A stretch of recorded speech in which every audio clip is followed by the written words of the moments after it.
മുൻ DGP Tomin J തച്ചങ്കരിക്കെതിരെ ഗുരുതര ആരോപണമുയർത്തി CPIM. കൊലക്കേസുകളും criminal കേസുകളും ടോമിൻ ജെ തച്ചങ്കരി തേച്ചുമാച്ചു കളഞ്ഞിട്ടുണ്ടെന്നാണ് സംസ്ഥാന കമ്മിറ്റി അംഗം CM ദിനേശ് മണിയുടെ ആരോപണം.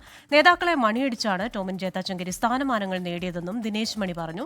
ടോമിൻ ജെ തച്ചങ്കരിയുടെ ഉടമസ്ഥതയിലുള്ള തമ്മനം റയാൻ സ്റ്റുഡിയോയിലെ നിർമ്മാണം അനധികൃതമെന്നാരോപിച്ച് പാലാരിവട്ടം ലോക്കൽ കമ്മിറ്റിയുടെ നേതൃത്വത്തിൽ പ്രതിഷേധ മാർച്ച് നടത്തി. വിവരങ്ങളുമായി കൊച്ചിയിൽ നിന്ന് വിഷ്ണു സുരേഷാണ് ചേരുന്നത്. വിഷ്ണു, ഇപ്പോൾ ഈ റയാൻ സ്റ്റുഡിയോയുടെ നിർമ്മാണം അനധികൃതമെന്നാരോപിച്ച് ഈ പാലാരിവട്ടം ലോക്കൽ കമ്മിറ്റിയുടെ ഒരു മാർച്ച് ഉണ്ടായിരിക്കുന്നത്. പക്ഷേ ആ മാർച്ചിനപ്പുറമായി പണ്ട് സംഭവിച്ച പല കാര്യങ്ങളിലും ഒരു വിമർശനം ഈ ദിനേശ് മണി ഉന്നയിക്കുന്നുണ്ടല്ലോ.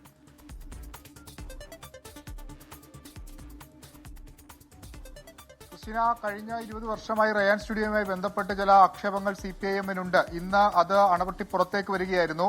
CPIM പാലാരിവട്ടം ലോക്കൽ കമ്മിറ്റിയുടെ നേതൃത്വത്തിലാണ് റയാൻ സ്റ്റുഡിയോ സ്ഥിതി ചെയ്യുന്ന പ്രദേശത്തേക്ക് മാർച്ച് സംഘടിപ്പിച്ചത്. ആ മാർച്ചിൽ പ്രധാനമായി ഉന്നയിച്ചിരുന്ന ആക്ഷേപം ഒന്ന്, ഈ അവിടെയുള്ള നിർമ്മാണങ്ങൾ അനധികൃതമാണ്, സർക്കാർ ഭൂമിയടക്കം കയ്യേറ്റം നടത്തിയിട്ടുണ്ട്, ഈ കെട്ടിട നമ്പറില്ലാത്ത കെട്ടിടങ്ങൾക്ക് എങ്ങനെ വൈദ്യുതി ബന്ധം ലഭിച്ചു തുടങ്ങിയ ആക്ഷേപങ്ങളാണ് CPIM ഉന്നയിക്കുന്നത്. ഇയാൾ ടോമിൻ ജെ തച്ചങ്കരി പോലീസ് ഉദ്യോഗസ്ഥനായിരിക്കെ അനധികൃതമായി സമ്പാദിച്ച ബന്ധങ്ങളിലൂടെയാണ് ഇത്തരം കാര്യങ്ങൾ ചെയ്തത് എന്നായിരുന്നു CPIM-ന്റെ ആക്ഷേപം. ഒപ്പം ഈ സമ്മേളനം ഈ പ്രതിഷേധം ഉദ്ഘാടനം ചെയ്തത് CPIM-ന്റെ സംസ്ഥാന സമിതി അംഗം ദിനേശ് മണിയാണ്.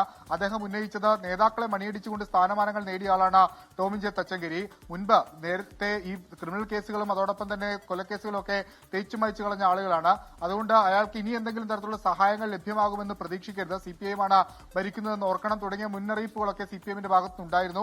ആ പ്രദേശത്തടക്കം വലിയ ഈ ശുചിമുറി മാലിന്യങ്ങളടക്കം ഈ റയാൻ സ്റ്റുഡിയോയുടെ ഭാഗത്തുനിന്ന് അല്ലെങ്കിൽ അവിടുത്തെ കെട്ടിടങ്ങളിൽ നിന്ന് ഉണ്ടാകുന്നു എന്നുള്ളതാണ് CPIM-ന്റെ ആക്ഷേപം. ഈ CPIM-ന്റെ സമരത്തിന് പിന്നാലെ അവിടെ വില്ലേജ് ഓഫീസർ പ്രാഥമിക പരിശോധന നടത്തി. മനസ്സിലാക്കുന്നതനുസരിച്ച് ടോമിൻ ജെ തച്ചങ്കരിക്ക് നോട്ടീസ് നൽകാൻ ഒരുങ്ങുകയാണ് വില്ലേജ് ഓഫീസിൽ നിന്നാണ് നമ്മൾ ലഭിക്കുന്ന വിവരം. അനുജ. ഓക്കെ, വിഷ്ണു സുരേഷാണ് കൊച്ചിയിൽ നിന്ന് വിശദാംശങ്ങൾ നൽകിയത്. ഇനിയൊരു ഇടവേള.